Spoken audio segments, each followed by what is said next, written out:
समादरणीय धार्मिक सज्जन वृंद, ईश्वर की स्तुति, प्रार्थना, उपासना का विधान वेद आदि शास्त्रों में किया गया है। उपासना का अर्थ किया समीप होना। ईश्वर की उपासना का अर्थ हो गया ईश्वर के समीप होना। काल की दृष्टि से, देश की दृष्टि से तो हम ईश्वर के समीप हैं, ईश्वर में डूबे हुए हैं। ईश्वर हम आत्माओं के अंदर भी है, बाहर भी है। हर समय ईश्वर हमारे समीप रहते हैं, हर समय हम ईश्वर में डूबे रहते हैं, ईश्वर हमारे अंदर विद्यमान रहते हैं। काल की दूरी भी नहीं है, लेकिन ज्ञान की दूरी है। ईश्वर के गुण कर्म स्वभावों को हम हर समय नहीं जानते। जब हम ईश्वर के गुण कर्म स्वभावों का विचार कर रहे होते हैं, चिंतन कर रहे होते हैं, तो ये ज्ञान की दूरी भी नहीं रहती।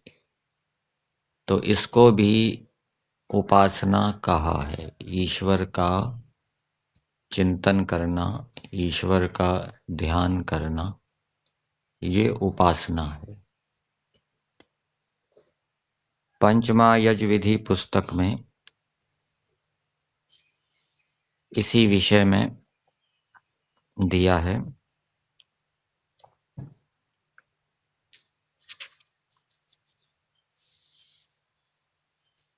वहां पर 2 प्रकार की उपासनाओं का चर्चा आया है, एक सगुण उपासना और दूसरी निर्गुण उपासना।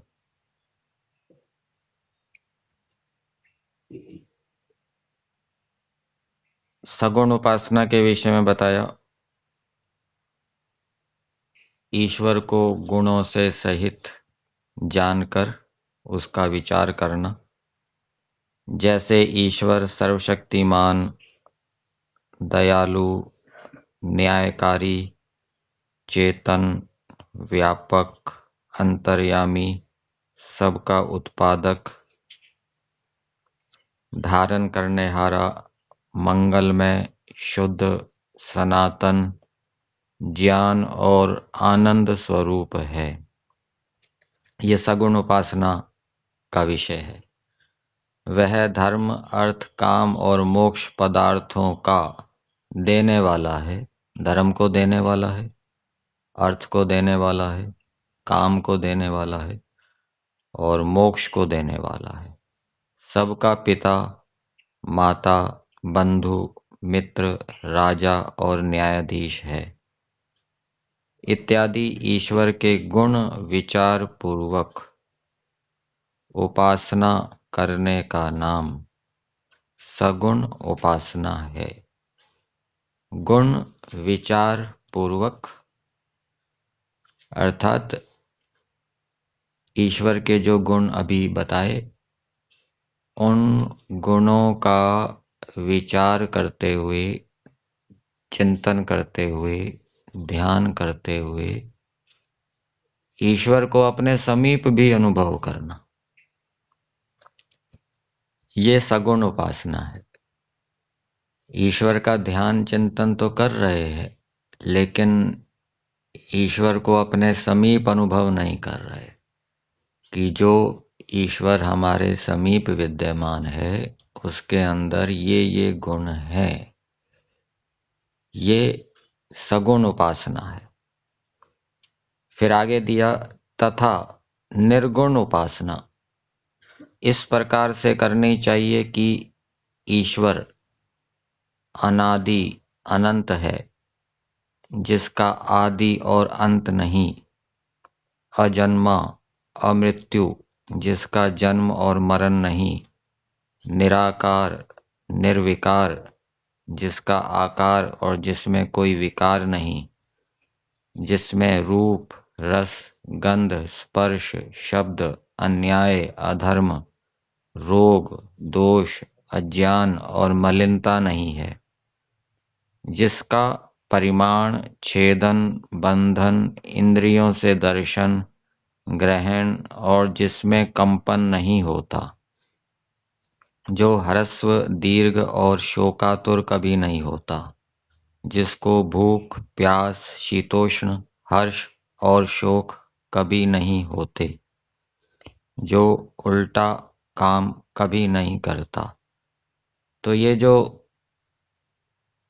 शब्द दिए हैं, वाक्य दिए हैं, सगुण उपासना से संबंधित और निर्गुण उपासना से संबंधित, इन शब्दों को, वाक्यों को याद करके उपासना के समय इनका प्रयोग करना चाहिए। ये संध्या उपासना विधि के अंतर्गत ही बताया गया है। फिर आगे दिया है, इत्यादि जगत के गुणों से ईश्वर को अलग जान के जो ध्यान करना है, वह निर्गुण उपासना कहलाती है। यहाँ पर लिखा है ध्यान करना, और ऊपर दिया था ईश्वर के गुण विचार पूर्वक उपासना करने का नाम सगुण उपासना है। तो इन दोनों वाक्यों को यदि हम मिलाकर देखें तो ईश्वर की उपासना करने का अर्थ हो गया ईश्वर के गुण कर्म स्वभावों का चिंतन करना और अपने समीप ईश्वर को अनुभव करते हुए ऐसा चिंतन करना।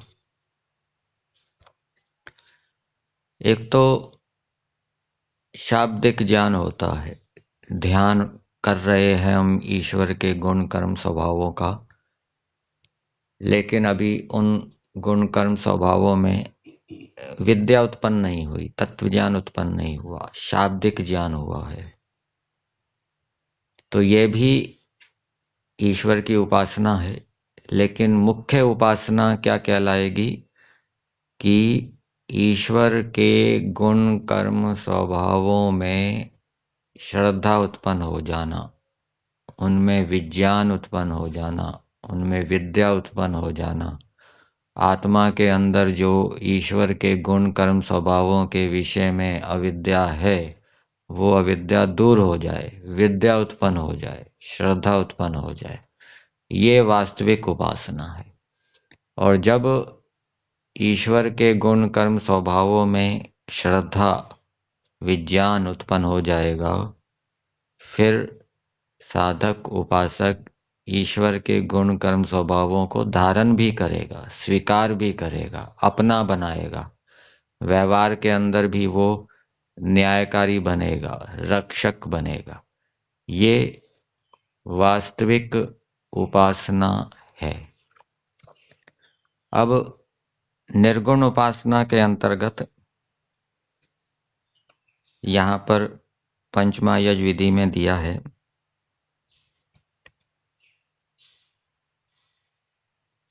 कि जो रोग से रहित है,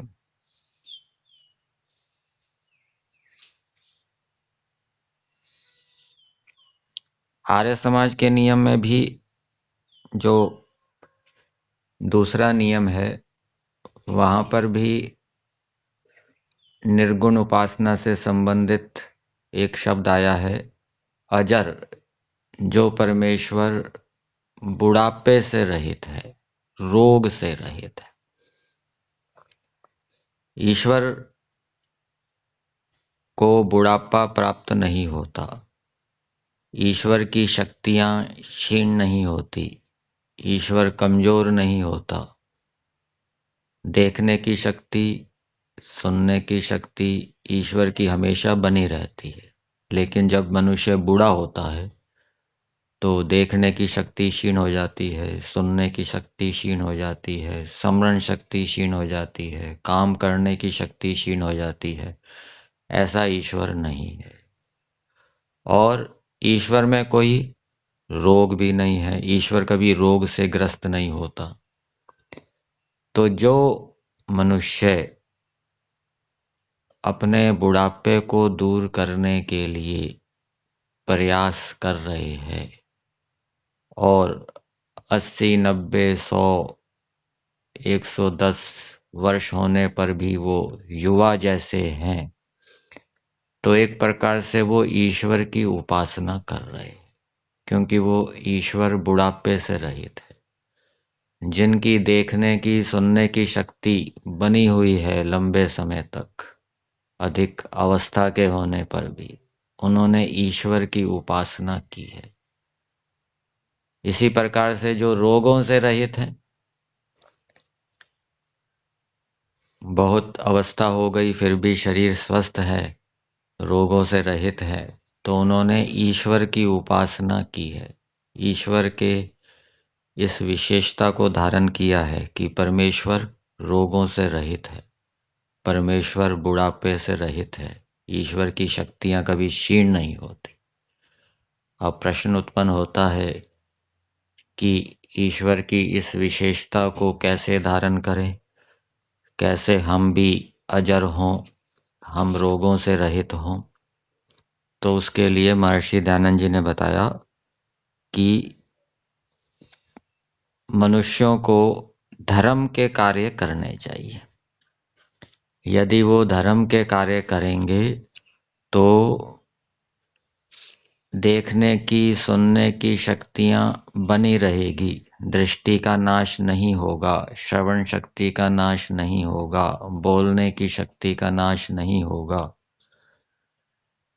इस विषय में सत्यार्थ प्रकाश में 11वें समोल्लास में एक मंत्र के व्याख्यान में महर्षि दयानंद जी ने दिया है। मंत्र है त्रयायुषम जमदग्ने, ये यजुर्वेद का मंत्र है।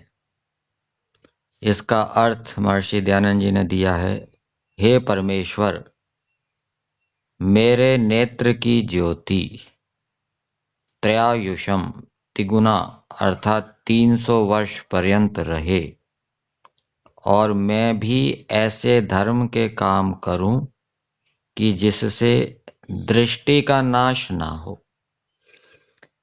तो देखने सुनने की शक्तियां, स्मरण शक्तियां बनी रहे, तो उसका क्या उपाय है? मनुष्यों को धर्म के कार्य करने चाहिए। यदि व्यक्ति धर्म के कार्य नहीं करेगा तो ये शक्तियां क्षीण हो जाएगी, वो जर्जर हो जाएगा। इसी प्रकार से रोगों से बचने के लिए भी धर्म का कार्य करना चाहिए। जो धर्म का कार्य नहीं करता वो फिर रोगी हो जाता है, अनेक प्रकार के रोगों से ग्रस्त हो जाता है। इस विषय में सत्यार्थ प्रकाश के 4थे समोल्लास में मनुस्मृति का एक श्लोक दिया है। दुराचारो हि पुरुषो लोके भवति निंदितः, दुख भागी च सततम, व्याधितो अल्पायु रेव च।